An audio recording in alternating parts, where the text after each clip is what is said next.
salaamaaleykum mbokk yi xarit yi safoo yi ñu suivre saa su nekk si suñu ay édition spéciale ñu ngi leen di nuyu di leen ziara di leen baalu ak xarit di leen baal di am mbégte ak contentement si topp yi ngeen di topp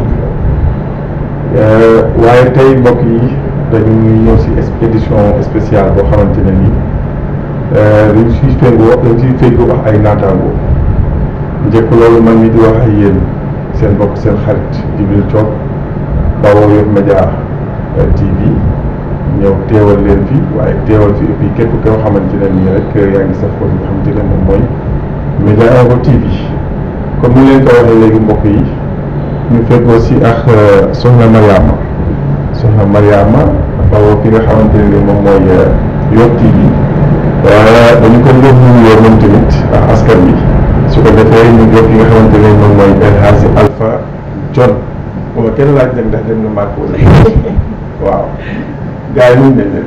maa ngi lay fay di la ziar bu baax waa Yoff Média Info damay wax salaamaaleykum mbokki waa téléspectateur yi seetaan à travers Yoff TV loolu laa mën a wax parce que xam ngeen ne nekk na loo xamante ne kenn dootu ko présenté di leen nuyu di leen ziar di leen jaajëfal bu baax si seen ànd ak seen télévision locale yi.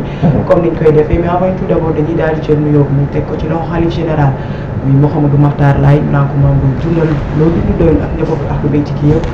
di nuyu tamit kilifa diine kilifa aada képp koo xamante ni mu ngi toog safoo di seetaan seen télévision locale yi nga xamante ne macha allah li leen neex rek li mu leen di indil maa ngi am contentement ak ay gan gu màgg gi ñu wax édition spéciale lañu wax xam naa ci kanam tuuti incha allah dinañ daal di dugg ci biir waxtaan bi xam naa Alpha maa ngi leen nuyu di la bàyyi ba si nga nuyoog ñi ñuy seetaan. salaamaaleykum mbokki internet yi mbokki téléspectateurs yi wax dëgg yàlla soxna Mariama nuyu naa la maa ngi nuyu Djibril sama xarit di nuyu aussi suñu invité bi tey jii aussi man maa ngi fi teewal Vision Plus nekk télé locale aussi franchement tey jii ñu am contentement bi rëy parce que lii la dëkk bi soxlaa lii la Sénégal soxla maanaam lii lay Yoff soxlaa nan la ñuy def ñun ñëpp ñu ànd di xool ñi nga xamante ne moom la dëkk bi soxlaa ñu waxtaane ko invité si ay thèmes yu am solo ñu toog waxtaane loolu yëpp pour trouver solution yi lan mooy njëriñu dëkk bi ñu mën ko génne. coom bismillah. ok xarit comme leen koy waxee ñuy dalal gan gu màgg tey jii koo xamante ne Sénégal dootu ko laajteeti wala dootuñ ko laajteeti Sénégal moom mooy kan Mariama. effectivement dañu invité tey ji nit koo xamante ne dafay spécial surtout ci waa Yoff mu nekk doomu Yoff juddoo fi màggee fi yàlla def bépp ndam boo xamante ne am na ko tamit yàlla def na mu fekk ko fii ci Yoff ci kanam comme li ñuy wax dinañ daal di dugg ci biir waxtaan bi lépp loo xamante ne parce que mën nañ wax ne parcours am kenn dootu ko présenté ti mais du ñàkk ñu am lu tuuti luñ ci tënk pour fàttaliwaat ñi nga xamante ne wax dëgg yàlla mën nañ wax ne jotoon nañ fàtte wala ñi nga xam ne xamuñu bu baax kon nag ci kaw loolu Alpha ayca suñu gan gi. ma gan gi. monsieur le ministre Abdoulaye Diouf Sarr. monsieur le ministre dañ lay bàyyi ngeen nuyoo ak askan wi nuyoo ak ñalee seytaan ñu dugg si programme bi dugg si parcours bi waxtaan si jaar-jaar yi ñu posé question yi tamit ndax bari na loo xamante ne àdduna ñu koy xaar. ñu ngi koy déglu suñu posé question yi ñoo mën si indi ay tontu donc monsieur le ministre bismillah nga nuyu ñi lay seytaan. Alpha maa ngi lay remercier di nuyu effectivement Thiam bu baax di nuyu Mariama ma nièce di am beaucoup de plaisir contenté lool tey ñu def plateau spécial yoo xamante ne les télévisions locales Yoff ñoo ko sëx muy Yoff Média Info di Yoff TV di Vision Plus mu nekk ñetti organes yoo xamante ne ñu ngi sagal Yoff parce que ñu ngi joxe information ma leen di suivre aussi li ngeen di def mu nekk un travail de qualité moo tax d'ailleurs ma sawar nangu ñu toog mën a waxtaane dëkk bi waxtaane Dakar waxtaane Sénégal waxtaane lépp bu ma sentiroon si li ngeen liggéey loo xam ne daf si soxe mën na am ba danaa am donc nu ma taxawee pour mën a communiquer ak yéen loolu nag dafa laaj ma féliciter leen si dafa laaj aussi waa Yoff sagu si may nuyu donc waa Yoff yëpp képp ku ñu seetaan rek si ñetti organes yooyu maa ngi lay nuyu bu ma sañoon jox la loxo personnellement parce que Yoff benn bopp la kenn mënu ko xar ñaar tey nag émission bi yaakaar naa ne danañ si mën a waxtaan mais vraiment waxtaan parce que bu ñu nee émission mën nañ bañ a rester rek si benn cadre boo xamante ne day xaw a protocolaire mais yaakaar naa ne waxtaan bi dana demee noo xamante ne waa Yoff danañu mën a comprendre lu bëri si non seulement man en tant que acteur politique mais man en tant que acteur social ak sama position si Yoff mais sama position aussi si réew mi parce que Yoff si am réew lu nekk bu tudd Sénégal maa ngi nuyu waa Yoff ñëpp. monsieur le ministre tey bu ñu bëggoon xam kan mooy Abdoulaye Diouf Sarr nan lañ koy tënkee. bon Thiam laaj nga ma question bu très complexe question bu xaw a doy waar parce que wax ci sa bopp yomb du lu yomb mais yaakaar naa ne aussi dafa war nit ñi quand même am yenn information yi ci nit ñi leen di donc laaj seen kàddu pour donc jaamu seen i soxla loolu moo tax quand même danaa def effort pour wax tuuti ci man du lu yomb mais démocratie moo toll foofu moo toll foo xamante ne nit ñi waruñu umpale ñuy wax ak ñoom bon Abdoulaye Diouf Sarr comme ni ko Alpha waxee léegi je suis un Yoffois juddoo fii ci Ngaparou sama baay dëkk Mbengeen sama yaay dëkk Ngaparou ma jàngee école 1 moom la ñuy wax actuellement école Talla Diagne ay enseignants yu mag yu fa newoon encadré ñu école 1 vraiment la première école de Yoff ay borom xam-xam ñoo fi newoon maa ngi fàttaliku ñoom monsieur Paye moom ma yoroon donc CM1 monsieur Camara dëkkoon fële si Wakam koo xamante ne vraiment c'était un monument un enseignant passionné bu ñu daan wasiba fajar lay dugg si classe bi bu ñëwee entre wasiba bu gars yi wasiba ñun ñu ñëw heure yooyu ak 8 heures cloche bi di sonné danañ def au moins 3 dictées ak 2 problèmes avant que ñu 8 heures di jot. waaw xam nga loolu déjà c'était passionnant te P7 bu njëkk bi la doon wàccee foofu. Khoudia Thiam c'était mon enseignant justement sama enseignante ba C1.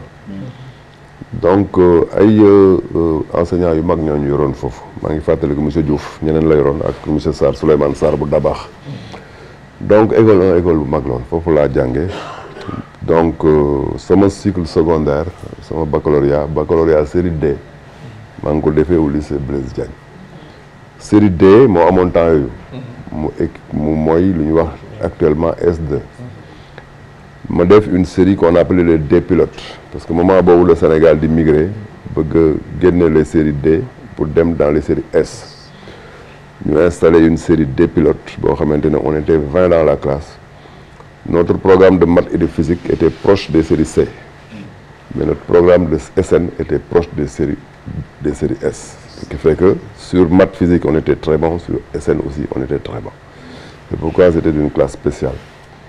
Je salue donc au passage samay xarit yi xamante ne ñoo newoon ci classe boobu qui sont devenus de très grands messieurs donc Mamadou Moustapha Guirassi de l'IAM ma koy nuyu on était dans la même classe jusqu'en terminale le docteur Massamba Sylla l'un des plus grands biologistes de ce pays maintenant c'est d'autres parce que nous n'étions pas nombreux 20 rek la ñu woon donc après le lycée Blaise Diagne ma dem à l'université de Lyon en France où ma def foofu un DEA en économie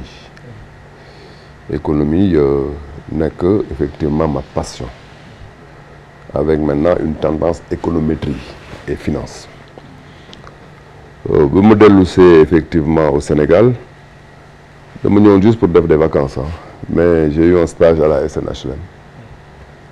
J'avoue que j'étais particulièrement bon, ça il faut le dire. Je vais égratigner ma modestie pour le dire. J'avais 24 ans. Donc, on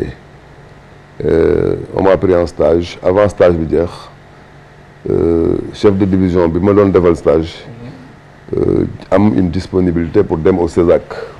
Le directeur m'a demandé de prendre le poste. Alors que moi, j'avais envie de les poursuivre mes études pour aller un peu plus loin. Et j'ai pris le poste pour être chef de la division des achats et des approvisionnements. J'étais chef de la division des achats et approvisionnements de la SNHLM à 24 ans. Et ensuite, il faut vouloir talk, nekk naa fa directeur commercial jusqu'à être directeur financier de la boîte. Poursuivre li nga xamante ne moom mooy woon seen bébét nga décider rester. Ah, bonne question. Je vous dis que j'étais effectivement donc assez jeune, 24 ans. J'ai eu mon DEA. Bu ma ñëwee, il fallait que je fasse un stage. Bu ma ñëwee SNHLM, j'ai vu que quand même il y avait de l'enjeu. J'étais un jeune cadre et que je pouvais dans tous les cas de figure engranger une expérience professionnelle parce que jàng ñaar la, il y a la partie théorique et la partie pratique.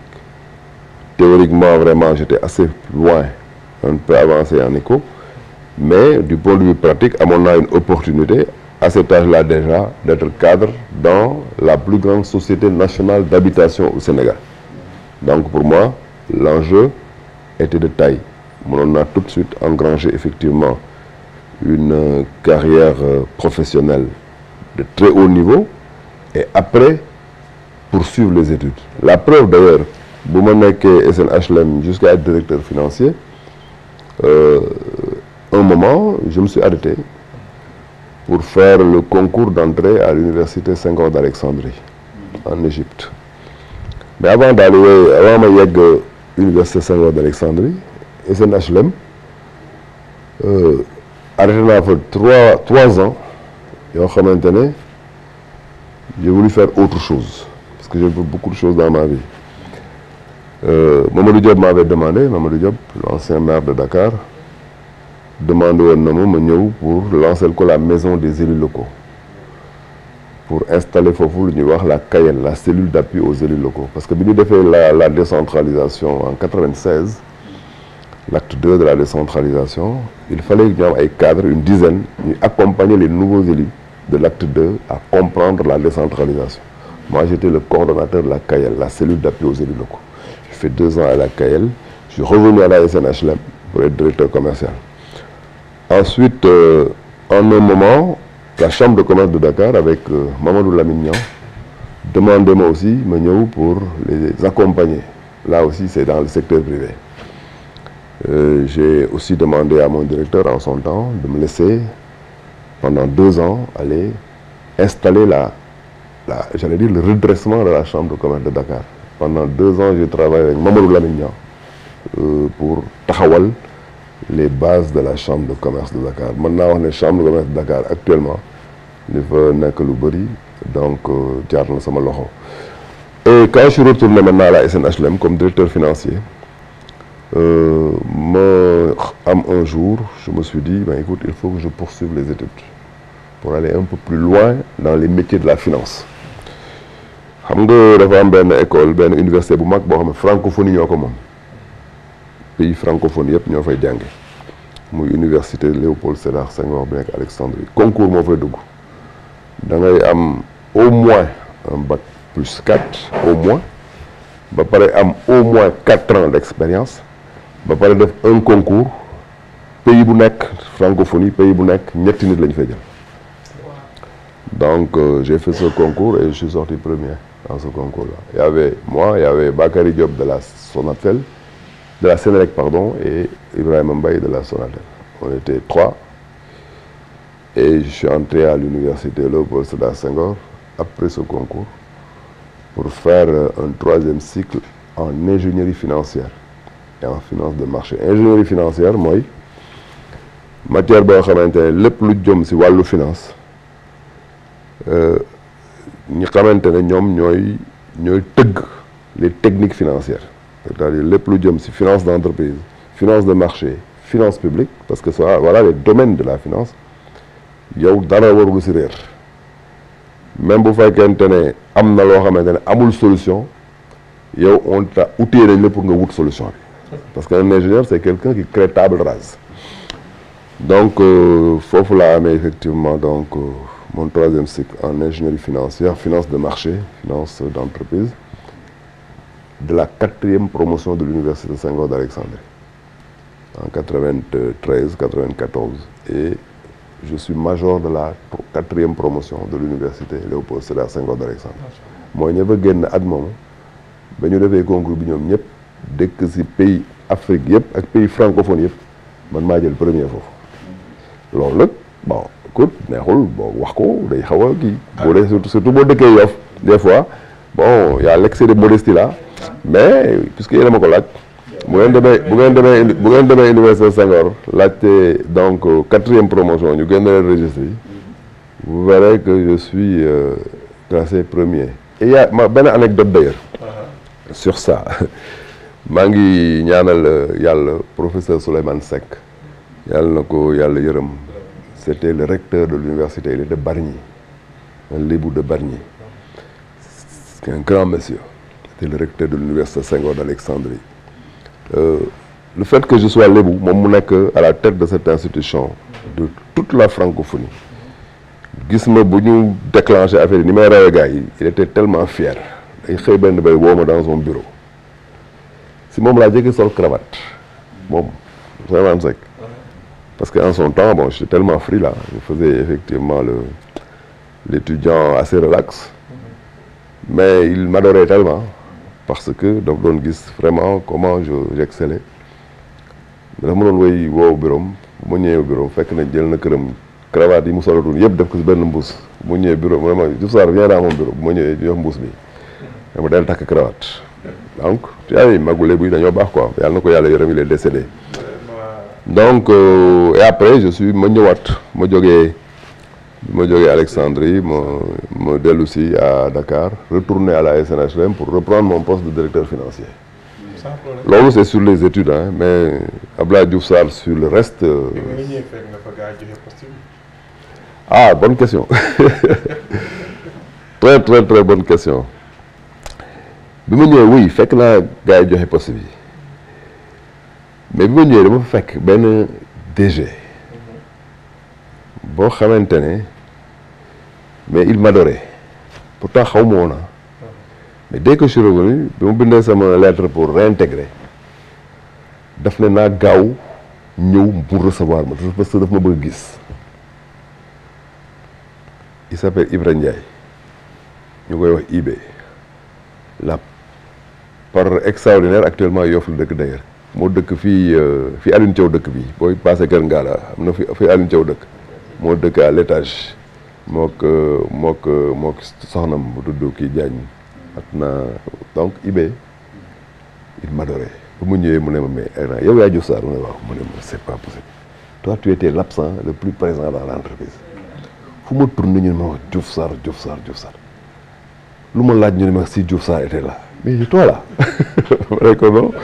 non mais c'est lui qui m'a retourné à ma position de directeur financier c'est quelqu'un sans vraiment ma égratigner bépp patron bu ma mos a liggéey naa patron yi ma mos a am Ablaye Diouf DG de la SNHLM Amar Ngala Ndoye DG de la SNHLM Ibra Ndiaye DG de la SNHLM Mamadou Lamine Niang président de la chambre de commerce de Dakar Serigne Mboup président de la Kaolack Mamadou Diop maire de Dakar Thierno Brahim Ndao secrétaire général de la maison des élus Moussa Dabi Diagne secrétaire général des régions et j'en passe j'en ai eu tellement des patrons parce que j'ai pas eu de la mobilité j'ai beaucoup bougé Serigne Mbaye Thiam j'étais directeur du COUD il était mon patron en tant que ministre Mohamed Dionne il était premier ministre Macky Sall il est président de la République de tous les patrons yu ma mos a am hein sans risque de me tromper Ibra Ndiaye est le meilleur c'est quelqu'un qui est excellent un vrai cadre xam nga Sénégal malheureusement duñu xam mais quelqu'un mais franchement techniquement très bon compétent humainement mais d'une dimension extraordinaire d'un sérieux d'une crédibilité d'une moralité un vrai cadre moi il m'a appris à travailler kooku jàngal na ma liggéey mi ngi fii Yoff la dëkk d'ailleurs c'est bien d'ailleurs un jour ngeen dem seeti ko rek mooy émission. parce que ñu mel noonu dafa baax les jeunes cadres xam ñooñu fan la ñuy tirer seen professionnalisme. waaw référence la. mais mbokk yi xarit suñu toppee présentation si la yem man moom xam naa bëggoon naa monsieur le ministre ñu xam on a parlé de Kaolack jaar nga fa et tout mais ban moment le virus politique bi ñëw si yow. voilà parce que tàmbali politique c'est important ñu xam ko. ah mais c'est bien avant tout ça. xam nga je vais vous raconter quelque chose hein. Quand j'ai eu le bac en 82, je crois que c'était en 82 ou 83, j'étais deuxième au concours général de sciences naturelles, SN. Donc, j'avais un excellent niveau en sciences naturelles. Ñu jox ma une bourse fac. C'est une bourse pour que je découvre l'école supérieure de biologie et de biochimie de Paris. Quand je suis à Paris, il faisait très froid. J'avais à peine 19 ans. Je me disais j'étais très très jeune. J'arrive à Paris. Mon père m'avait donné une adresse.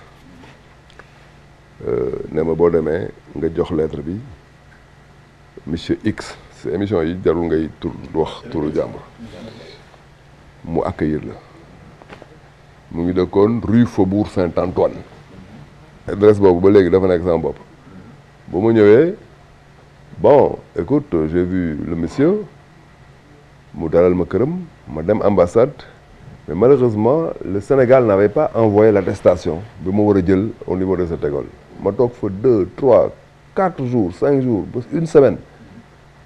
L'attestation de bourse n'est pas arrivée. Au bout de 3 semaines, même chose. Après l'école de supérieure de biologie de biochimie m'écrit pour me dire Ablaye, c'est dommage, dans les grandes écoles de sciences, pour rater 3 TD, 3 TP, tu es obligé d'attendre l'année prochaine. Vous voyez, ça c'est extraordinaire. Après je me dis non, moi je ne suis pas venu en France à cet âge-là. Surtout si je suis venu il faut rater une année. Mais non, je ne suis pas venu ici pour rater une année. Je suis à l'ambassade, je suis venu avec un grand gis ma taxaw.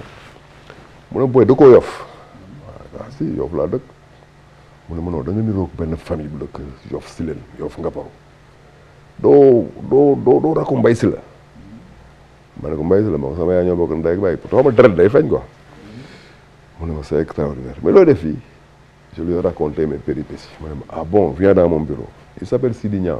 Il est décédé, voilà. Donc il m'amène dans son bureau, c'était le vice-consul. Je lui explique tous les problèmes que j'ai. Après, il m'a 600 francs français. En son temps, il n'y avait pas l'euro, hein, c'était du franc français. Je me dis, va à Lyon. Les universités ne sont pas encore fermées. Tu t'inscris là-bas. Parce que Paris est en merde.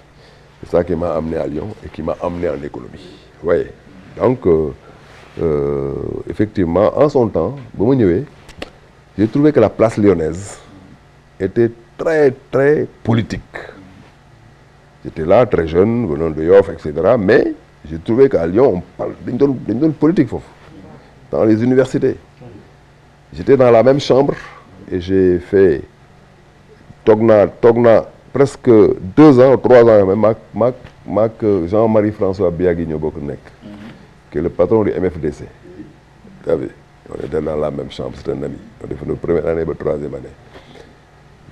Avec le ministre Alioune Ndoye, l'actuel ministre des Pêches, on a créé là-bas à Lyon l'association des étudiants sénégalais de Lyon.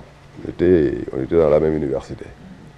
Avec Djegan Sen, le patron du Renouveau, on était effectivement dans la même résidence. Ça bougeait politiquement. Donc j'étais dans cet environnement-là.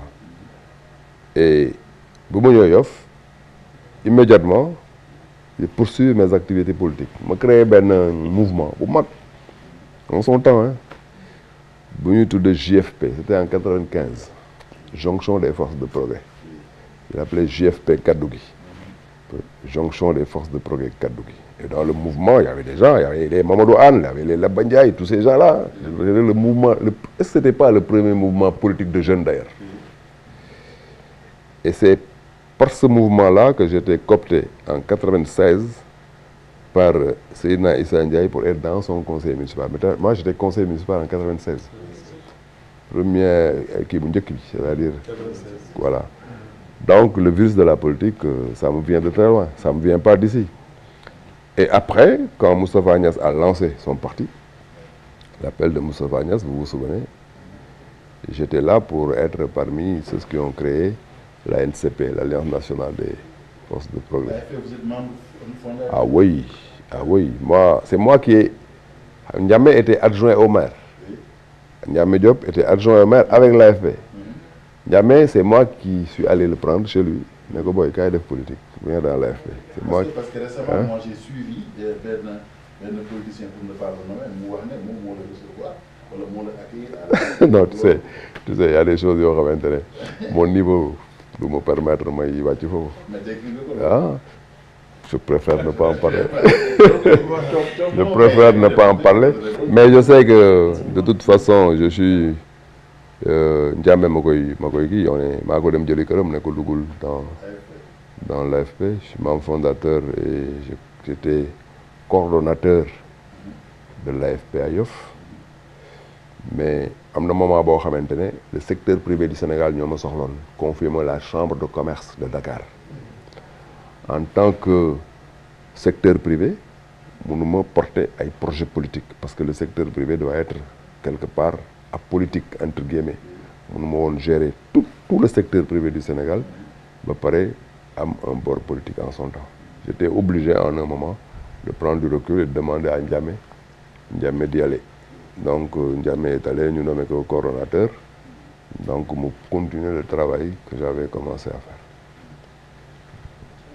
Voilà, am na solo ah def naa ne Alpha moom day creuser nga kii yaakaar ne fa la yem mu continuer voilà boo koy xarit voilà Mariama ñëwal voilà defe naa ne wax na li nga xamante ne moom moo ko dugal ci politique bien avant li nga xamante ne moom lañ yaakaaroon ñu yaakaaroon nañ ne mu ngi bokk woon ci li nga xamante ne mooy mouvement 2000 bi rek soppi mu dugg ci politique. Non. defe naa ne c'est bien avant. Bien avant. Moi dama politique dama ko bëgg. parce que mooy defaram réew. dafa am benn borom xam-xam bu mag bu tudd Trotsky. de la 4e internationale. dans le mouvement communiste. Et quand on parle du mouvement communiste, c'est vrai qu'on parle de Karl Marx. Mais Karl Marx est un Allemand. Mais la révolution bi xamante ne moom moo imposé le communisme dans le monde ba ñu xam ko ça ne vient pas de l'Allemagne, ça vient de l'Union soviétique avec Lénine, avec Staline, avec Trotsky, celui que j'aime le plus, la 4e internationale. Les problèmes politiques sont les problèmes de tout le monde, les problèmes de tout le monde sont des problèmes politiques. La politique mas ma intéressé pour man boo nekk si dëkk am benn niveau bi amuloo droit ne du ma def politique. ok ci tënk rek keroog ba nga ciy dugg sa waa kër nan lañ ko accueillir rawatina nga nekk ci dëkkub Lebu sa yaay sa waa kër ñi fi nekkoon. non xam nga bon man peut-être ma grand-mère man sama maam moo ma yar.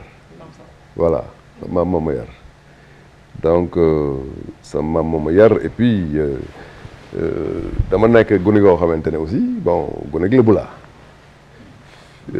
fi sama kër nekk foofu la sama géejju maam nekk fii ay géejju la woon.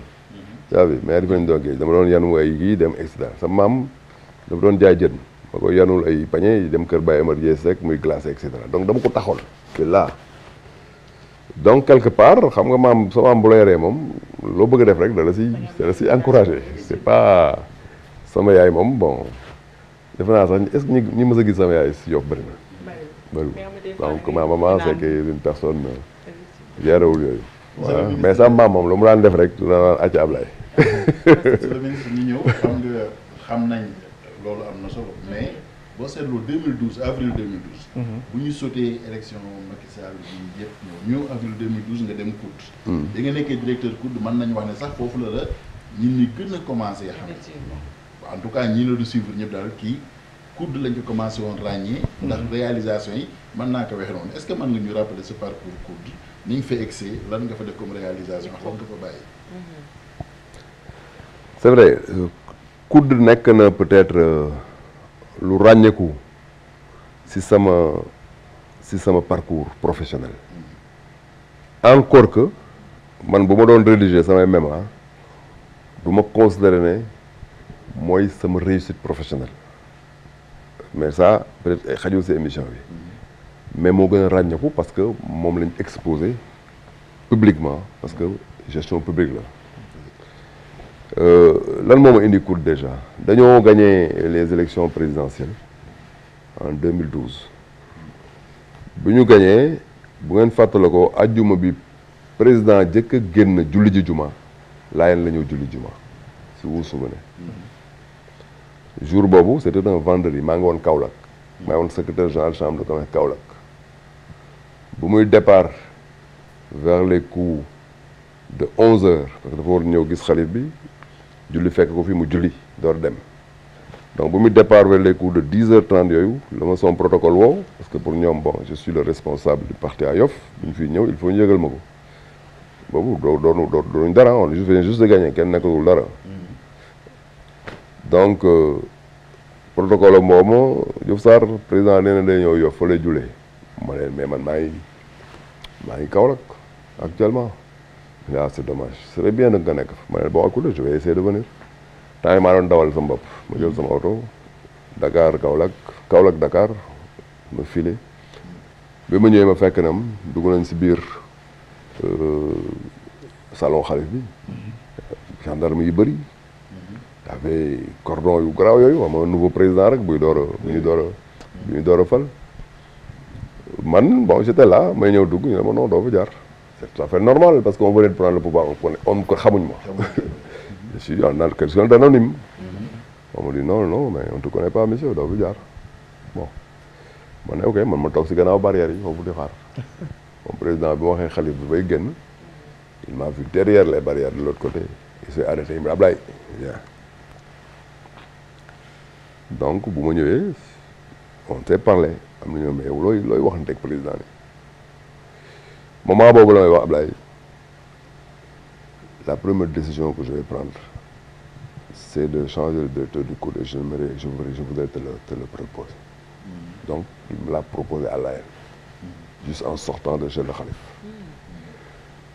donc c'est pour répondre à la question de moom fi indi en un moment d'ailleurs je lui ai dit mais président man daal COUD je crois vraiment bon c'est un enjeu pour moi parce qu'il faut que je change rapidement des choses là-bas il faut que je lui laisse-moi réfléchir j'ai pas accepté tout de suite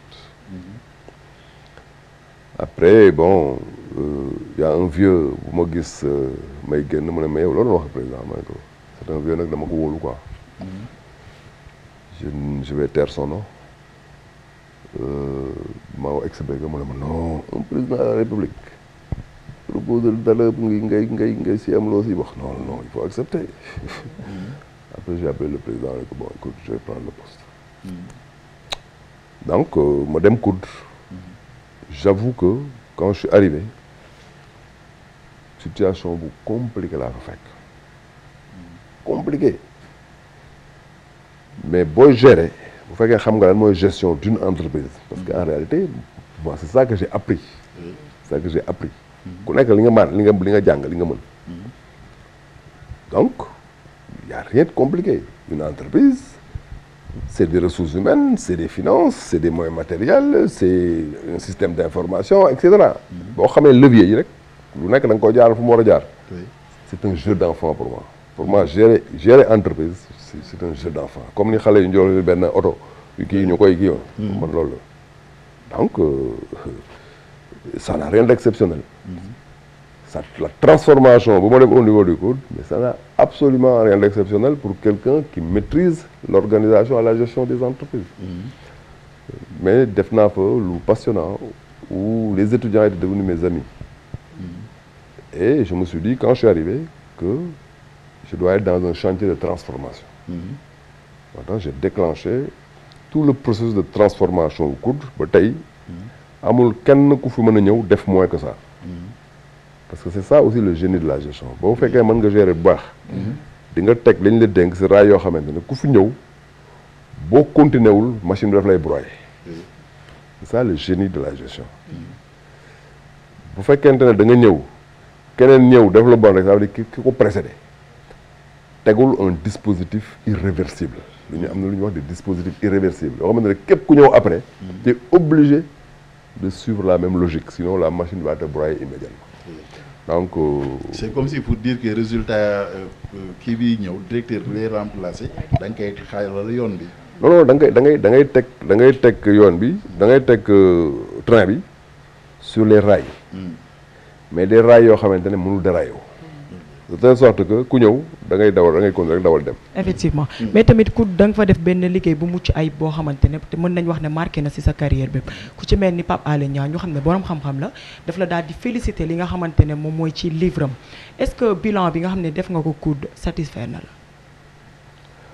man nag dafa am lu ma gëm loo xamante ne philosophiquement laa ko gëmee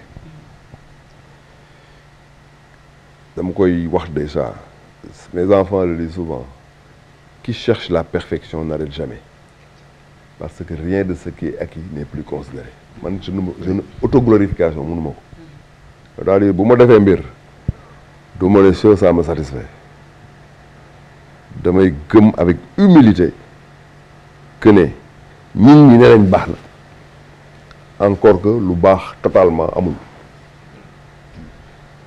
toute force triomphante porte en elle-même les germes de sa propre destruction ça c'est la dialectique marxiste tu as vu boo gëmee genre philosophie yooyu doo def autoglorification nit ñi ne nañ baax nañ c'est très bon je dis alhamdoulilah tu as vu mais Pape Alé effectivement a raison yaakaar nañ ne au COUD def nañ quand même liggéey boo xamante ne c'est globalement très acceptable globalement c'est très acceptable parce que transformation RH ressources humaines on a fait des choses remarquables au plan environnement on a fait des choses remarquables au plan équilibre financier au plan système d'information à tous les niveaux def nañ ko liggéey boo xamante ne quand même nit mën na si sukkandiku pour avancer. man la ñu jàpp ne travail bu remarquable bi nga def foofu noonu si nga gagné benn promotion ba ñu def la ministre. non def naa fa un excellent travail c'est vrai mais j'étais ministre après les résultats aux élections locales en 2014 parce qu'en 2014 on est allé aux élections locales j'étais directeur du COUD et après les élections locales il y a eu un remaniement et c'est en ce moment-là que si base u résultat yu am solo yi ma defoon COUD peut-être que bu ma fa yaafusoon def fa n'importe quoi tam duñ ma jox confiance bu man ma jox autre chose mais aussi politiquement on avait fait quand même un excellent résultat aussi à Yoff les deux choses yu ñu boole effectivement donc j'ai été nommé ministre du tourisme et des transports aériens. wala président da doon xaar ba xam na Ablaye am na base wala amul base. pour mu non am naa base président xaar élection pour xam ko am naa base. président c'est le moom lañ gën a informé moo am information réew mi yëpp te xamante nañ bien avant que ñuy jël pouvoir bi dans l'opposition bi ñuy créer suñu parti dans l'opposition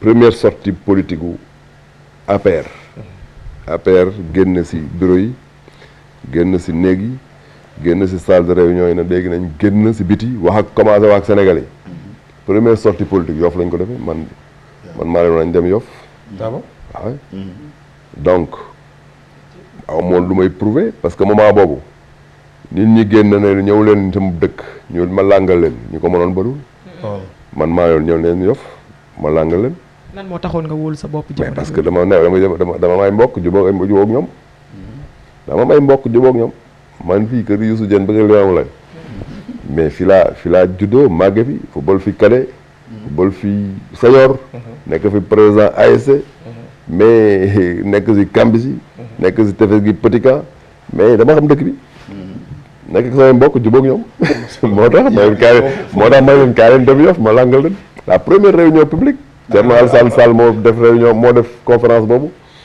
ñëpp taw laaj sax duñ la laaj lan moo tax yàggoo foofu defe naa benn année nga ko def après nga dem gouvernance locale waaw mais man foofu yàgg yow ñu fal ko ministre bu jàppatee nañ toj fu mu tojoon fële fële Tobago Tobago. Tobago bi nan la histoire bi moom. waaw bonne question. man maa ministre du tourisme et des transports aériens. tourisme ak transport aérien mooy képp kuy jógee ci bitim réew. war a ñëw Sénégal nekk touriste. yaay fexe mu bëri ay touristes yu ñëw. tourisme nag dafa am solo ci réew parce que day yokk lu ñuy wax balance commerciale. parce que balance commerciale lii xaalis bi jóge ci réew mi di dem bitim réew day wàññi économie réew mi parce que koom-koomu réew mooy génn dem réewu jàmbur. mais bu fekkente ne ay nit dañu jóge bitim réew ñëw di dépenser leen xaalis fii suñu réew day yokk koom-koomu réew mi moo tax tourisme baax dañ bëgg ay nit gañe seen xaalis fa ñu nekk ba pare ñëw dépenser ko fii loolu dañ ma ko dénkoon mooy hôtel yi mooy lépp lu jëm daal ci tourisme ak transport aérien aéroport bi ak Air Sénégal ak nangam mais effectivement bu ma ñëwee puisque ma dirigé aéroport bi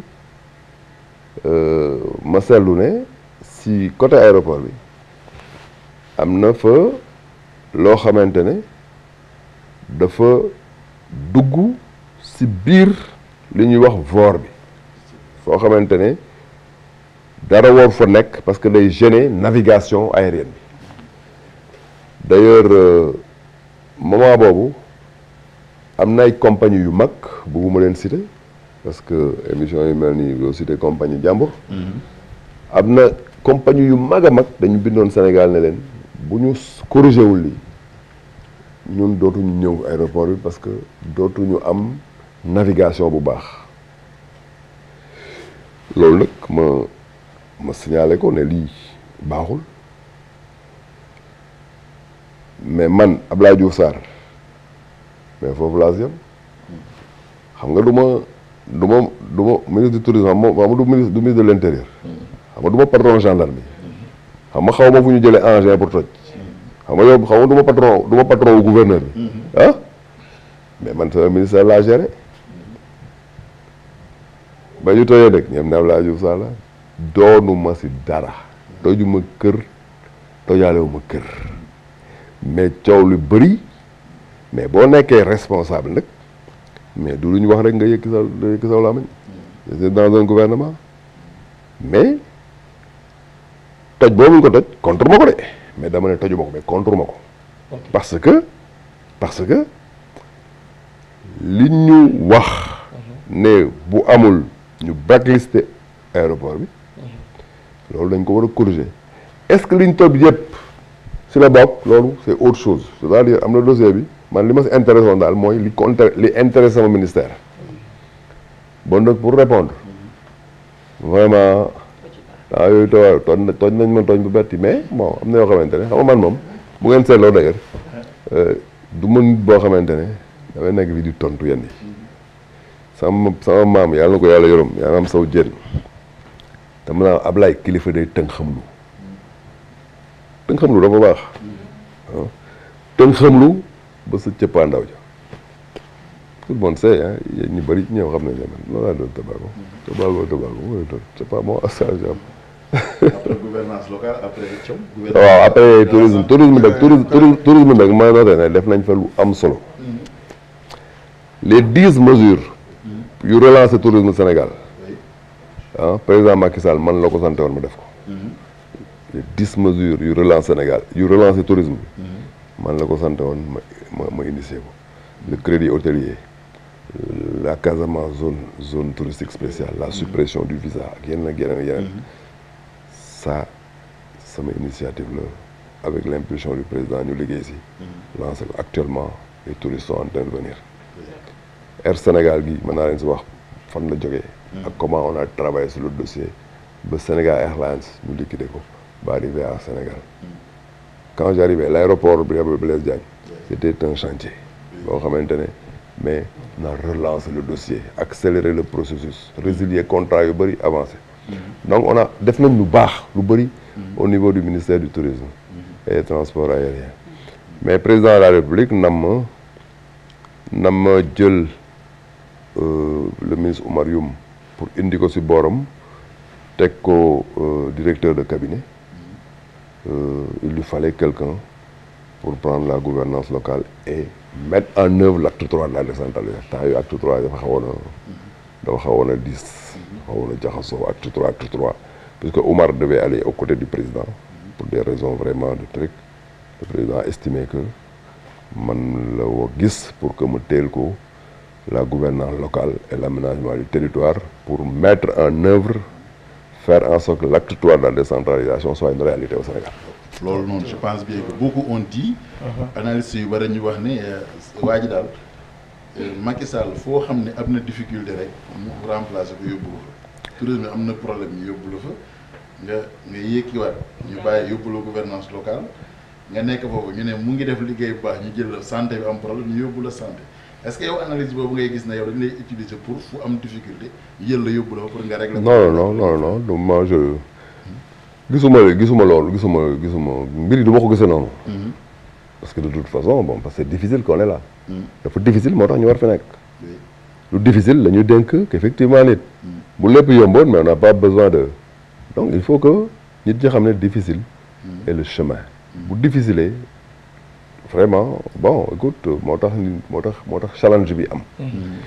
mais gisee ma mbir yi ne day difficile ñu yóbbu la fa dama gis ne nous sommes des missionnaires.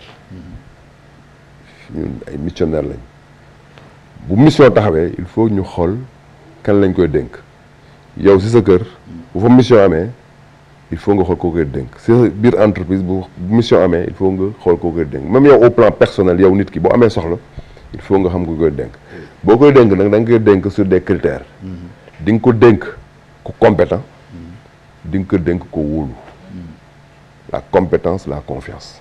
Bon, j'estime que le président a estimé que je suis compétent, il me fait confiance. Effectivement, ministère yooyu ñu la dénkee ban nga ci gën a sentir sa bopp que ne lii yow xam nga ne def nga ci benn résultat bu extraordinaire.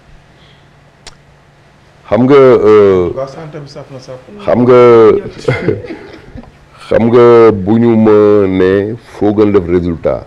ministère nga wax. foo gën a sentir sa bopp. ministère fépp xam nga loo mën a fépp parce que fu nekk rek. estimé naa que ne mission bu ñu ma dénkoon réalisé naa ko au tourisme wax laa leen que ne les 10 mesures yu relancer le tourisme du Sénégal Abdoulaye Diouf Sarr ministre du tourisme et son cabinet et ses techniciens ñoo ko élaboré jox ko président mu appliqué au ministère de la gouvernance locale mais moment boobu acte 3 mais dañ ko diabolisé woon boo tourné ñu ne acte 3 collectivité locale la tuddoon temps yooyu tuddul woon collectivité territoriale après moi la tudd collectivité territoriale donc bu ma ñëwee mais il fallait que ma jël les choses en main sérieusement même si am na ñaari mbir yoo xamante ne am na fa te bu ma koy fàttaliku peut-être dama naan loolu la si moo si gën a ràññeeku quand il fallait enlever Aïda Mbodj de son poste si man sama kaw la dal pourtant c'est une dame que j'apprécie beaucoup mais sama kaw la dal parce que y avait dafa amoon cumul il fallait que ma kii ko quand il fallait récupérer les ordures la gestion des ordures mbalit mi Anta Kadakar moo ko yoroon si mairie Dakar mais fu ñu tourné mbalit mi bëri si dëkk bi gars yi grève kenn liggéeyatul mais il fallait une solution man maa ko récupérer si Anta Kadakar indi ko sama ministère créer sama biir cabinet UCG unité de coordination de la gestion des ordures ce n'est même pas une c'est une unité que le ministre gère directement donc UCG kenn créé ko Sénégal man maa créé UCG. ne ci tamit di wax ne donc pour te dire que foofu tam je crois que on a fait de très bonnes choses. effectivement ci création bi ngay wax ne moom nga créé UCG dafa am ay polémiques yu bari yu ci am nit ci di weddi ko. carrément lan ngay wax ci loolu. man du ma si wax dara. ma si wax dara yaa ko créé à loo bëgg dafa am ñaari UCG loo bëgg avant wala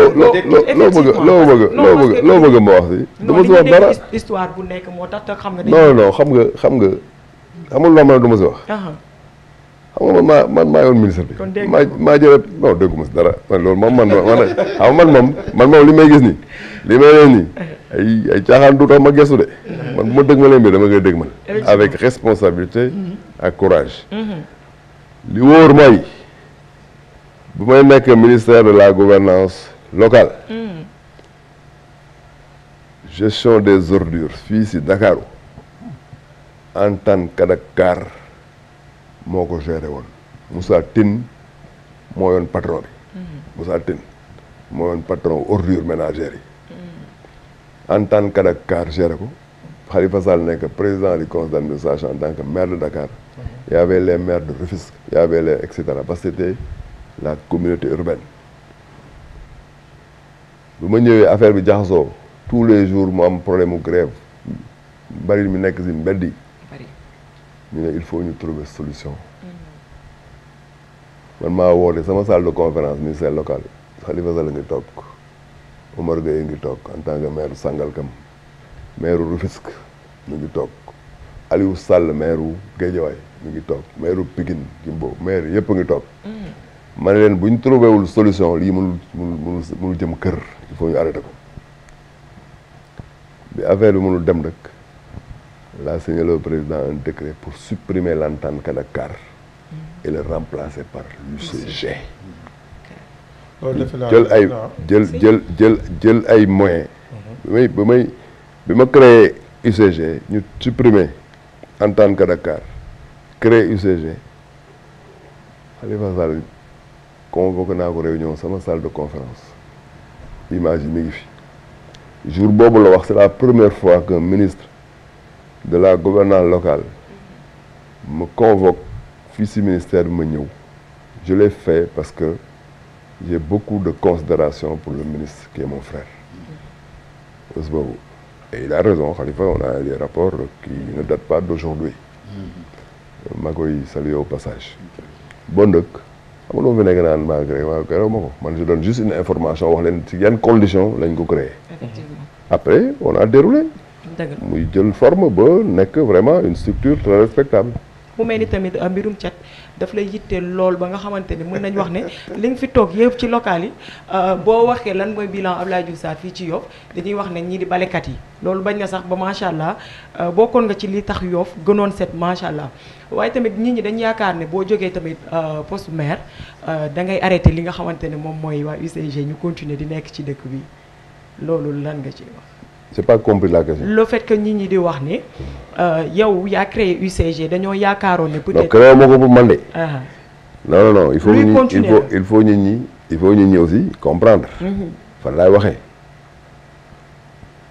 bu ma ne maa créé UCG maay ministre bi xamante ne maa yoroon effectivement ministère bi maa proposé na nii la ñu war a doxalee maintenant urgent déchets yi. léegi lii la ñuy créer pour mu defar ko. mais après ça c'est une institution de l'État. loolu moo war a leer. loolu c'est une institution de l'État. looloo war a leer parce que nit ci dañuy dégg création. non nit ci dañuy dégg création ñu yaakaar peut-être loo fi def. yaakaar ne maa ko moom nit ci loolu la ñuy dégg. moo tax ñu non Mariama je ne crois pas. si non je ne pense pas loolu nit ñi kii may noonu. UCG une structure de l'État. am na ñoo xam ne comprendre ñu. wallaay am na ñoo xam ne comprendre ñu. non Mariama gëwuma ne nit ñi mën nañu kii non monsieur le ministre amoon na polémique yu bëri bi nga ne si sa ministère la ñu créé li nga xam te ne moom mooy UCG bi parce que am na ñoom te la ñu wax ne UCG nekk na fi depuis 2011 donc monsieur le ministre Abdoulaye Diouf Sarr mënu ko créer mais li nga wax léegi defe naa ne leer na bu baax donc mën nañu avancer si waxtaan boobu donc jógee nga si coow loolu def naa ne coow da la topp si foo dem dañ fa bàyyi benn kii quoi ñëw si ministre fi nga xamante ne ko kenn bëgg ko laal de la santé nga nanguwaat ko bi ñu la ko nommé man bokk naa si ne Abdoulaye day xaru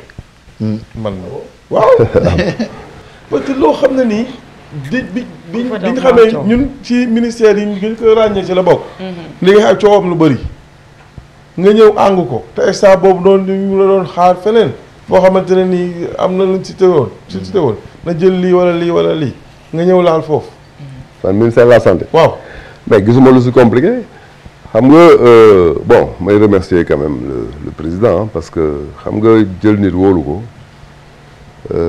confier ko département bu stratégique si réew mi loolu confiance la dañuy wax confiance te ñaar moo lal dénkaani si wàllu liggéey il faut nga xool nit ki est-ce qu'il est compétent ak que wóolu ko bu compétence amee te confiance amul bul jël confiance rek mënul tax nga jox nit liggéey parce que il faut que nit compétent d'abord man bu may choisir ñaar yooyu laay boole est-ce que compétent na est-ce que am naa si ak moom confiance bu muy def le réaménagement du gouvernement il y a de cela 5 ans mais si télé bi comme yéen laa dégg na je suis ministre de la santé xam nga loolu confiance mënu kii xam nga mënoon na ma consulter waaye Ablaye ainsi de suite nangam mais bu ñu lim liste gouvernement bi la ñu wax Abdoulaye Diouf Sarr ministre de la santé. laaj ñu la si xalaat. non parce que au moins sur cette question-là je crois que c'est important de voir que nit ki boo ko wóoloo xam lan la mën. ak lan mooy j'allais dire possibilité am. rek nga ko naan surtout pour un département aussi stratégique que la santé.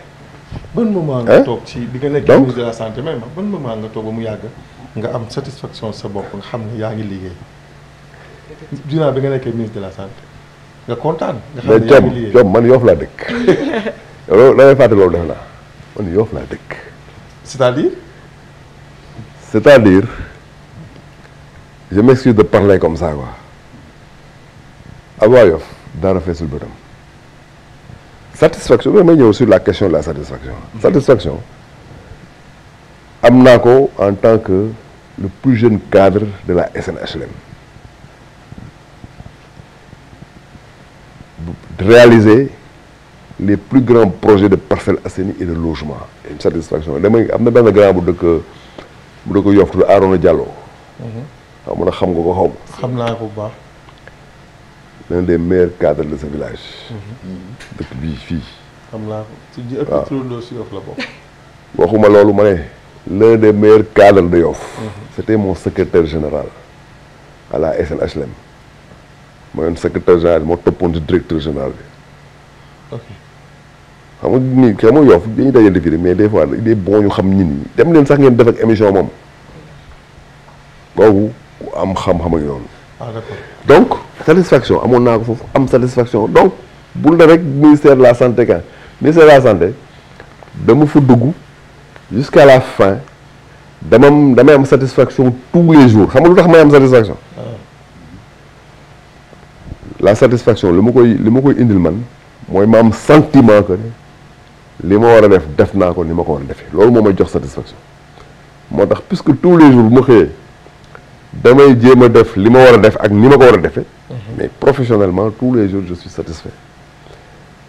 il peut y avoir nag de temps en temps des difficultés yoo xamante ne. da nga koy jànkoonteel ci sa liggéey mais loolu tax ab liggéey neex. ab liggéey bu laa neex dafay am difficulté di ko résoudre. bu lépp yombee. mais liggéey bi neex na. tantôt ay regrets. des regrets. mais oui bien sûr man na am des regrets. man na am des regrets.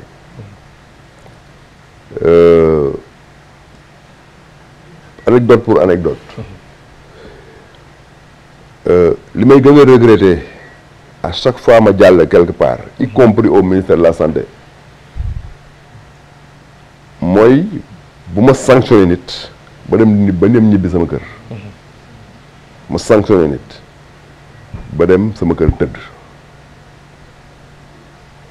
là je sors de ma coquille de professionnel et je redeviens, j'allais dire, un homme dans tous ses sentiments.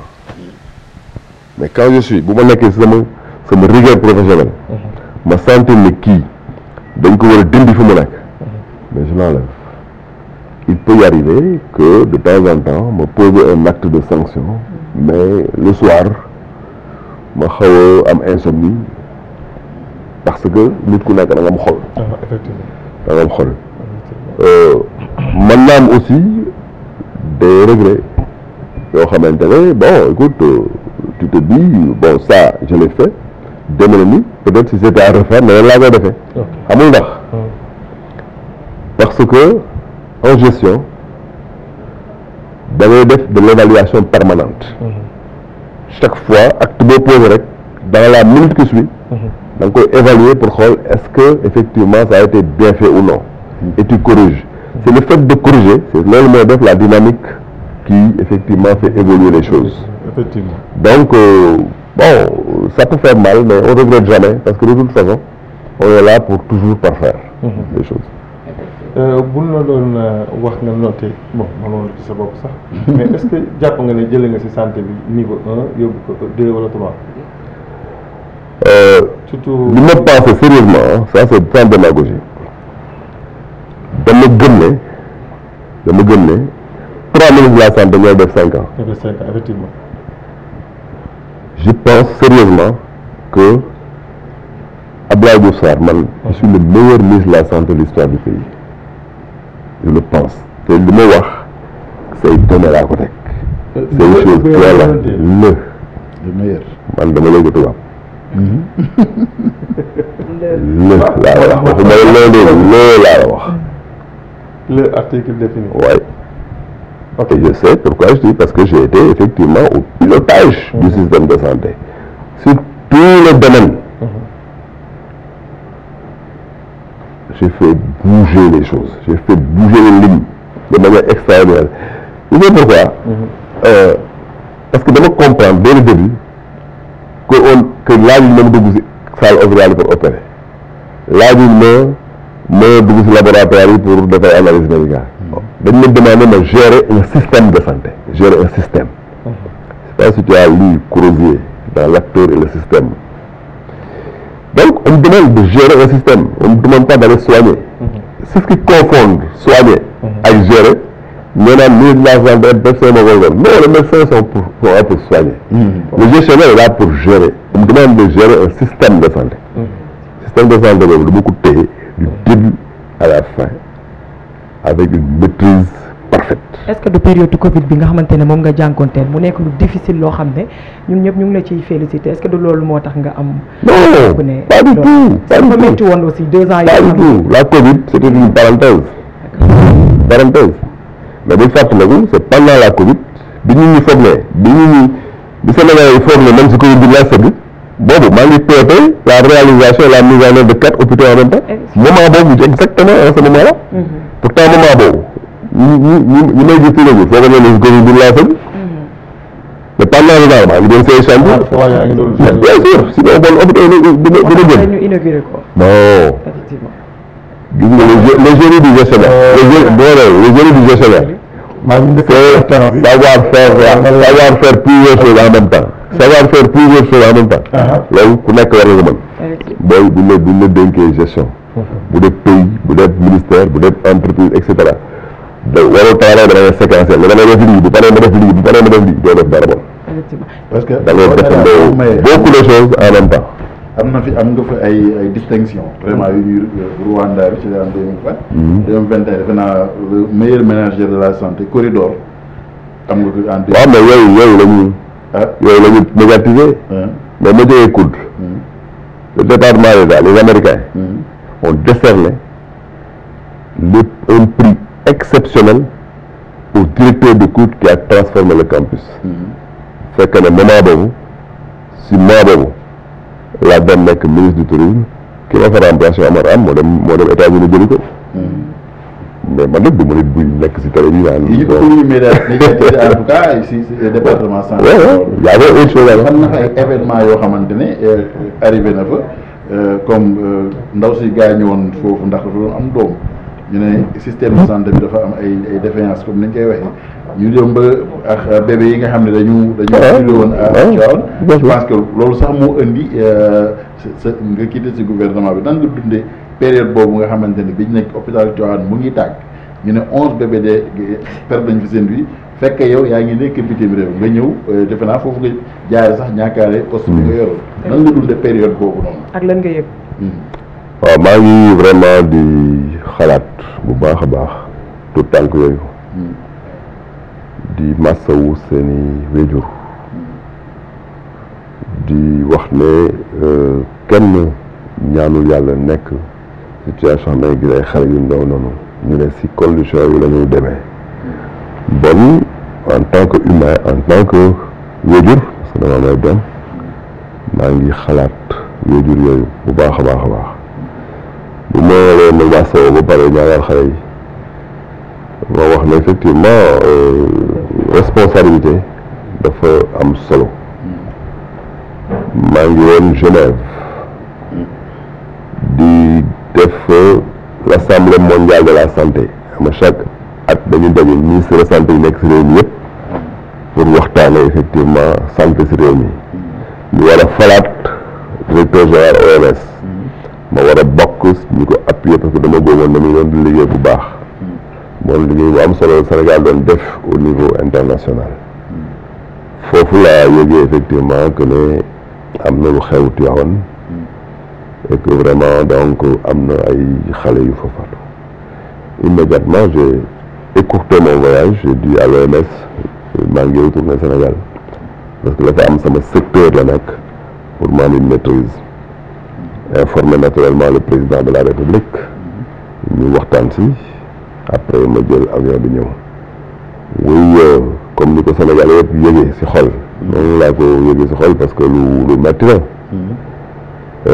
ensuite je suis allé à Tivaouane dem naa Tivaouane dem naa xool situation bi évaluer ko ba pare ñëw xaar effectivement les évolutions en termes de gestion dañ ne ne si laa ñàkkee sama poste mais ma informé la c'est quelque chose boo xamante ne je le comprends même si la responsabilité du ministre en tant que tel direct n'est nullement engagé sur quelque chose comme ça oui mais am na situation boo amee il faut que le ministre bi yor secteur bi mu donc accepter de j'allais dire d'être quelque part de jouer le rôle quelque part de fusible pour plusieurs raisons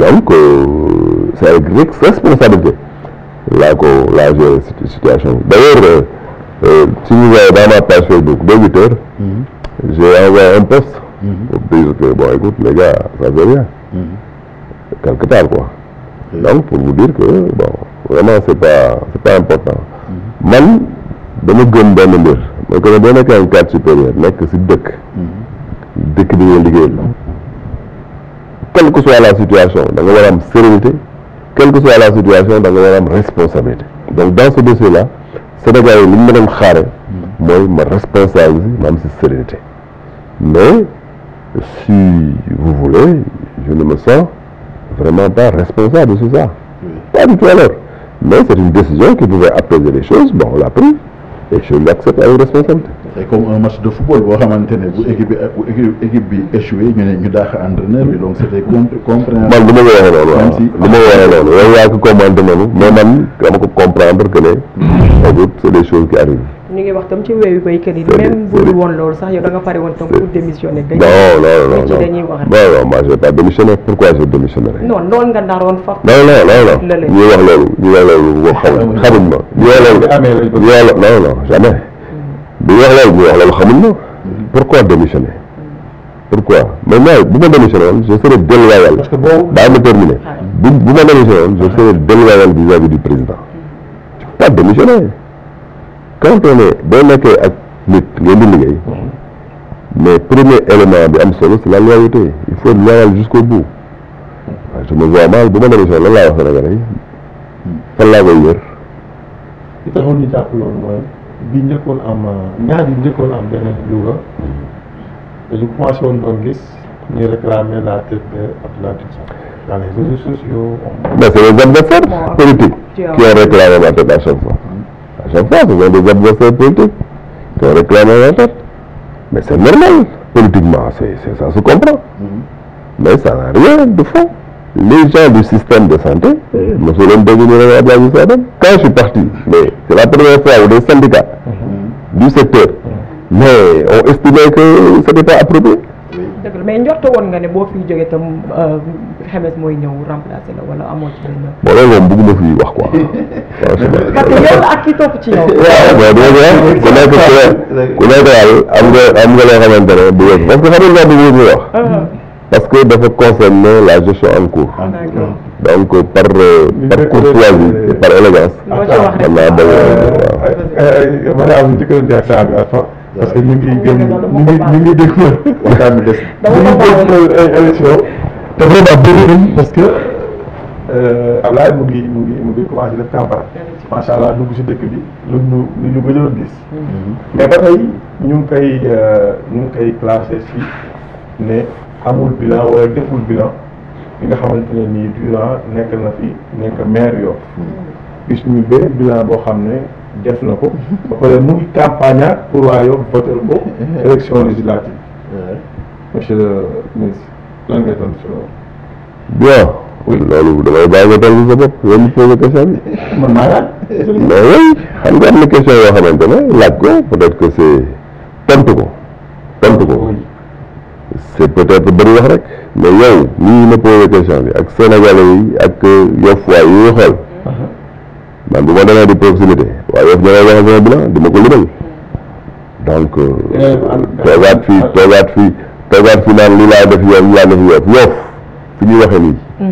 bi ma koy jël en 2014 à part école yi te école yi dara baaxu si woon gisuma fi woon leneen luñ fi def je parle yow mi vérifié Yoff en 2014 à part les écoles publiques ak Philippe Senghor ak infrastructure de santé gisuma fi woon leneen si Yoff à part ça wax ma leneen rek loo xamante ne maanaam lii si Yoff la new laa wax ma benn yow non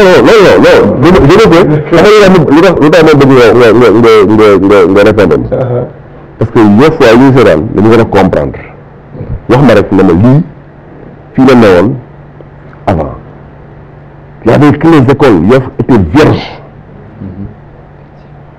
bon à part loolu ba fi ñu waxee léegi bañ naan taarab Yoff lépp lu fi nekk maa ko def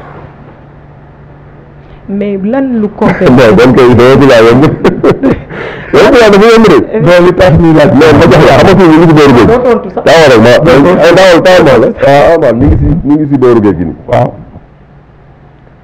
gars yi dañu foogoon a maire lu defar mbaaram géej loolu la ñu foogoon. demal rek nga compter da ngay jógee teeru bu nga paru. ba tóngoor ngay compter mbaara géej bii mbaara géej la Abdoulaye Diouf Sarr fi def. bii beneen la Abdoulaye Diouf Sarr bii beneen la Abdoulaye Diouf Sarr di nga compter ba tónóor mais c'est concret c'est réel bu wax la loolu du réalité c'est une réalité ma wax la autre chose demal au niveau de l'hôpital Philippe Maguilène Senghor mais on ne parlait pas de radiologie avant moi boo doon am dañu bindal rajo yaa ngi jaaw di pour dem hôpital à l'extérieur de Yoff on ne parlait pas de laboratoire avant moi dégg nga rek damay c'est très important c'est le maire mais quand même et puis non seulement c'est le maire li ma def en tant que maire moo ëpp li ma def en tant que ministre est-ce que ministre poste ministère mënul ko tax moom mu réaliser la ci ma ne li ma def en tant que maire waaw moo ëpp li ma def en tant que ministre parce que yow tu vois que la partie visible de l'iceberg état civil Yoff c'est informatisé da ngay taxaw tout de suite tu appuies sur un bouton toog fa 5 minutes ñu génn la sa këyit signé la nga dem dafa ne loolu day non doo ko fekk fépp amul fépp boo demee feneen lay wax si déposé léegi maire bi dana ñëw ngoon signé ko gannaaw suba nga ñëw parce que y a pas un système informatique système informatique bi dañ koy créer installé ko mais c'est quand même c'est quand même important effectivement du lu yomb c'est vrai ah dëgg la donc bu fekkee loolu ba bu ma déggee ñu naan non mais damay jommi au niveau de l'école Talla Diagne école 1 boo duggee ci école bi classe yi ngay jàkkaarloon toute cette rangée là ba ñëw newu foon oui classe bi am niveau waaw lépp mais kooku def da yaakaar ne dafa jóge si asamaan wàcc ministre ma ne man xam naa li ma com dégg rek man xam naa li ma fekk ak li ma fi def affaire yi jógewul asamaan wàcc ngi boo bëggee dëkk da nga xam dëkk bi lu mu laaj nga def ko julukaayab Yoff bii waaw mais dañ jënd it ba pare ñu ngay cotiser par 5000 dafa julukaay bi maa bàyyi leen maa ko defar dafa naa da miir yi dañ jóge asamaan wat gis nga bu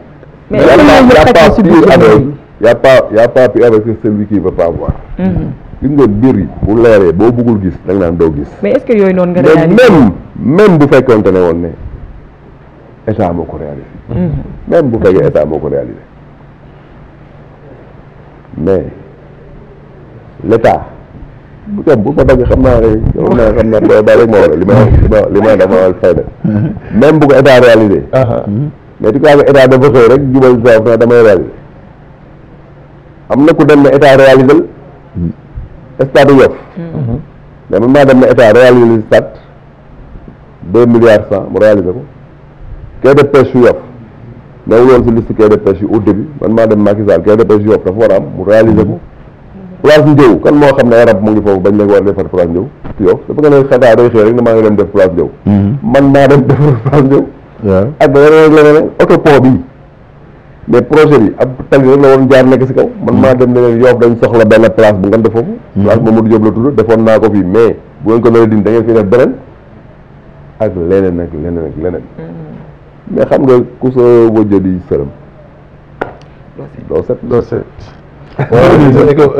boo parlé déjà waa demal dañu ñaare pour ñu dem pause dans 10 minutes mais monsieur le ministre stade Yoff jël na temps bu yàgg boo xamante ne nii ba récemment sax bi nga xam ne nekkatoo maire nekkatoo ministre nga dem fa def visite mu indi fa ay coow tey jii nii tey lan nga mën a dikk waa Yoff par exemple que ne stade bi dinañ ko réaliser wala dinañ ko inaugurer ban période par exemple ma léegi bu doon sama sago inauguré ko au mois d'août bu doon sama sago bi ñuy dugg nii maa ngi ci xeex tey si suba sax woo naa ministre des sports tey sur émission bi xam nga moom sax dañu ma posé question bi tey avant-hier envoyé na message président mu tontu ma tout de suite maa ngi woo ministre des sports woo ko suba loolu tax ma woo ko tey maa ngi siy liggéey état bi Yoff je ne suis plus maire mais c'est mon bébé moo tax dama bëgg ce bébé là mu commencé di daw courir bon c'est pas de infrastructure municipale il faut qu'on soit clair aussi ça Yoff c'est pas une infrastructure municipale suuf si municipalité bi moomu ko xaalis bu fa dugg municipal bi jógul municipalité bi ok donc y a rien de municipal dans le stade de Yoff ah oui y a rien dara c'est-à-dire dara il est évident que buñ koy inaugurer il faut que l'autorité municipale soit là parce que dans le périmètre communal mais wax ne stade Yoff mairie moo ko moom mooy comme nga ne centre commercial Ousseynou Laye Blé mairie moo ko moom c'est des infrastructures yu nekk ci périmètre bi mooy comme nga ne lycée Yoff nga ne nekk fa duñu defar mairie moo ko moom le foncier n'est pas pour la mairie l'argent c'est pour l'État du Sénégal donc y a rien de municipal loolu tam il est bon que Yoff waay xam ko incha allah xam naa ne ñu ngi toll si cappaandaw bi comme ni ñuy wax xam naa ne dañuy daal di tourner foofu xam naa dinañ amaat temps parce que 10 minutes moo des ci heure bi xam nañ ne li nga xamante ne moom moo fi nekk muy législatif yi dañ fa dëkkmal effectivement parce que mënuñu fi toog xam nga yéen tamit non législatif il faut ñu wax effectivement xam nga yow comme li ñuy wax yow yaa nekk 4e sur la liste mais yaay 2e góor bi comme ni ñu koy wax mais tamit da nga am loo sumb mu am sa ay confrères yoo xam te dañu ñëw jàppale la ñoo xamante ne temps local yi mën nañu wax ne yaa ak ñoom sax safar ak caas la woon mais jamono ji ñoom ñu ñëw jàppale la nan ngay waajalee loolu nga xamante ne moom mooy sa campagne non avec responsabilité xam nga campagne bi vraiment war nañu wax waa Yoff importance bi dañoo war a dem ci élection yoo xamante ne Yoff benn possibilité rek la am un député à l'Assemblée mooy man ma dem teew Assemblée yeneen liste yëpp amul kenn koo xamante ne mën nañu wax ne kii mën na teewal Yoff Assemblée nationale donc tey bon je crois que le message est clair waa Yoff de comprendre nañ que ne dañu ma war a accompagner moo tax ñi amoon liste yëpp ci local yi ñu ngi actuellement ak man pour que donc ensemble ñu gagner élection locale yi. ban erreur nga defoon législative ban erreur nga defoon ci local yi mu xam ne fi mu nekk yaa ngi ciy bàyyi xel bu baax pour mu bañ a répété wu ci législative yi. bon je sais pas ndax erreur lañ ko mën a tuddee mais en tout cas il faut que ma présent bu baax auprès des populations. il faut que je sois présent auprès des populations moom laay def man dama gëm ne Yoff ci seen xol man maa fa nekk loolu daf ma wóor Yoff au plan global mais bu nit gisee élection yi foog ne Yoff dañoo rejeté Abdoulaye Diouf Sarr fekk dañoo xamul Yoff. Yoff seen doom la Yoff seen jarbaat la Yoff seen rakk la Yoff seen mag la Yoff seen càmmañ la et cetera te gëm nañ ne effectivement dañu ma war a jàppale donc je reste dans le cœur des Yoffois te bu ma demee ci terrain bi loolu lay sentir loolu lañ may wax loolu lañ may wan loolu la ñuy dund te Yoff waaye du ñu ay hypocrite donc maa ngi leen di remercier bu baax a baax ci loolu ñu wan Sénégal ne leen suñu doom ñu ngi ko jàpp ba léegi. Vous dites que les élections yi du élection locale donc du élection yoo xamante ne Ablaye day dem pour représenter Yoff Ablaye day dem pour représenter le Sénégal mais en particulier parti donc warul campagne Yoff loolu nga tontu ci loolu. li may tontu mooy Sadio Mané buy joué équipe nationale du Sénégal waa Bambali dañuy kontaan waaw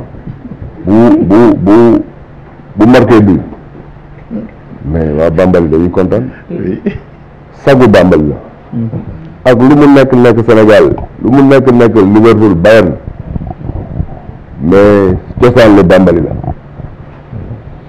Yoff lu ma yéeg Abdoulaye Diouf Sarr mais drapeau Yoff day feeñ toujours si man moo tax Yoff mais ñoom ma war a jëkk jàppale parce que fu ma mën a yéegal raayab Sénégal dañu gis toujours raayab Yoff si biir parce que kii yéegal raayab Sénégal Yoff la jóge donc ñu wax loolu ils n'ont rien compris dañu comprendre dara Macky Sall tey mooy président Sénégal Sénégal Fatick la bon dëkk ay position politique la rek xam nga yooyu moom c'est des arguments yoo amul loo bokk parti loo bokk si une coalition boo demee assemblée nationale mais du tere sa dëkk nga gën a xam dëkk yépp loo fay défendre doo fàtte dëkk bi nga dëkk mu Yoff bon nag tey Abdoulaye Diouf Sarr député à l'Assemblée nationale yoo fa nga teew sa assemblée ba sa digg ba sax monsieur le ministre dama gis si communication pour dire en gros communication Benno Bokk Yaakaar dañuy wax comme si Abdoulaye Diouf Sarr rek mooy nekk benn candidat Yoffois alors que si Yewwi Askan Wi par exemple gis nañ leen déjà ñoom commencé nañ seen campagne parce que ñoom am nañ candidat du nom de Aminata Dieng nekk seen 10e sur seen liste donc fan ngeen di basé pour dire que Yoff benn député la mën a am te Abdoulaye Diouf Sarr la. waaw mais nañu Yoff dañu dem na Yoff beneen député waa mi ngi bëgg askan wi ñu ngi wax suñu communication nañu yor seen communication. loolu la. dañu leen bàyyi wax ko. waaw man de xam naa ne man moom je serai député à l'Assemblée nationale. au nom de Benno Bokk Yaakaar au nom de l'APR au nom de Yoff. da ngeen gëm ne ñoom seen liste boobu mënul produire benn député foofu. li ma gëm xam mooy lan. li ma gëm mooy lan mooy que ne Yoff dans sa globalité seen taxawaay au niveau national au niveau international seen taxawaay à l'hémicycle à un niveau de représentation solide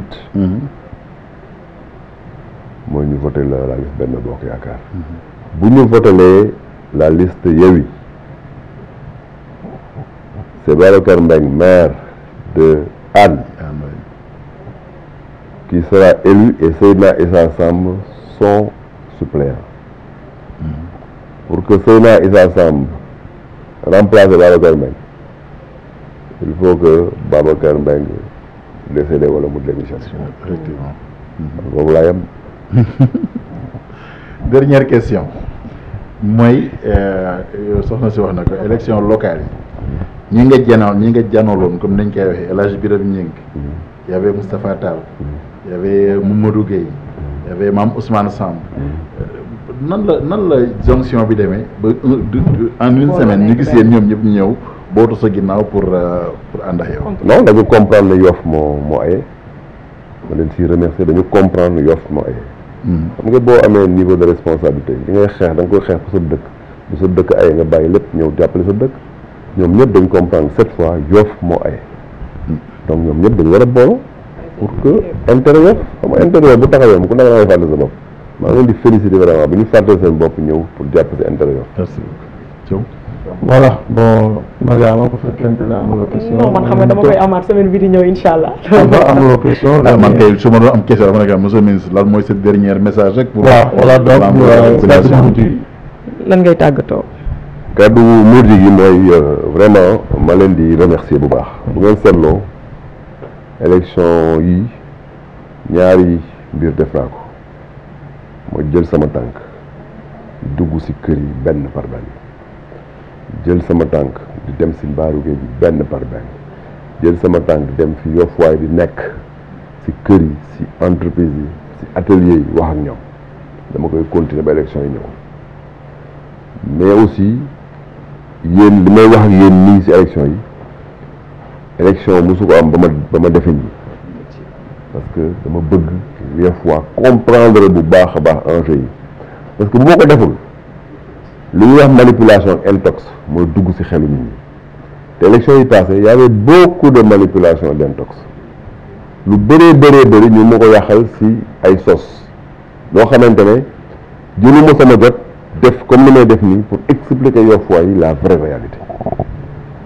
bon dëgg maa ngi demandé waa Yoff ñu bañ a déglu dara loo xamante ne ay manipulation intox ak sos yoo xamante ne du dëgg man depuis que may def politique Yoff musuma jóge ci jaamu soxla Yoff loolu mooy premier message bi deuxième message bi mooy ma wax leen ñu dem voté ji élection yi passé 24 000 et quelques votants la am alors que avant dañoo am 35 000 donc y a 11 000 Yoff-Waay yoo xamante ne demuñu voté gëm naa ne loolu tam bokk na ci élection yi passé li ma affaiblir may demander à tous les Yoff-Waay buñ ko négliger nañu dem voter massivement pour que ma mën leen taxawal jël seen baat assemblée nationale lu fay jaar ñu xam ne jaar na ci loxoy waa Yoff loolu dafa am solo en tout cas maa ngi leen di remercier di leen ubbilaat samay bunt incha allah moom que muy élection yi et après les élections damay communiquer de manière permanente ak yéen ngeen di ma koy yoxal askan bi ñuy xam man naka laay effectivement évoluer politiquement parce que dama bëgg ñu ànd dans cette évolution politique aujourd'hui et demain. voilà merci beaucoup xarit yi Alpha. merci beaucoup monsieur le ministre donc téléspectateurs yi ñu leen wax ne vraiment tey kontaan nañ. comme li ñu wax ne lii duuf si nag wi xajul si cin li parce que amoon nañ vraiment yeneen point yoo xamante ne bëggoon nañ ko développer mais comme ni mu ko waxee yooyu ñeemul si benn suñu ko mayee feex ñaari fan ñetti fan yu ñëwaat parce que am na yeneen point actualité yoo xam ne vraiment bëggoon nañ ko développer mais temps bi mayuñu ko. donc vraiment ñu ngi remercier ñi ñuy seetaan ñëpp. maa ngi nuyu ñëpp di remercier ñëpp di ko remercier moom tam bu baax ci disponibilité bi di wax ne semaine bii di ñëw incha allah xam ngeen ne Yoff TV dafa commencé programme campagne bi dès lundi incha allah dinañ commencé bu ñu jëlee fii dinañ jël fa sa des fas yéene naa ko amal moom tamit wax dëgg yàlla mu ñëw toog ñu waxtaan ci anam yu bari yi nga xamante ne moom ngeen bëgg a xam te incha allah en direct lay am su paree léegi dinañ ko xaw a baap sama nijaay la dañ xaw a téye noonu bu ko defee mu daal di ñëw ñu def loolu di remercier waa Yoff Média Info ak Vision Plus ak ñëpp comme li ñuy wax ñun ñett lu si waaye di wax tam na nga ko xam ndax ñun ñëpp benn lañ merci beaucoup Thiaw. merci beaucoup Mariama ma leen la publicité gratuite boobu gratuite la au problème nga lancé waale sa programme ñu ngi lay jaajëfal bu baax di jaajëfal El Hadj Alpha John macha allah moom tamit borom ñaari galon yi ñu ngi koy nuyu di ko jaajëfal waaye di jaajëfal monsieur le ministre Abdoulaye Diouf Sarr si dalal bi nga xamante ne dalal nañu ko moom mooy dalal parce que moom mu accepté ñu def moom li nga xam ne moom mooy édition spéciale bii donc ñu ngi koy jaajëfal bu baax a baax di jaajëfal téléspectateurs yëpp salaamaaleykum wa rahmatullahi taala wa barakatuh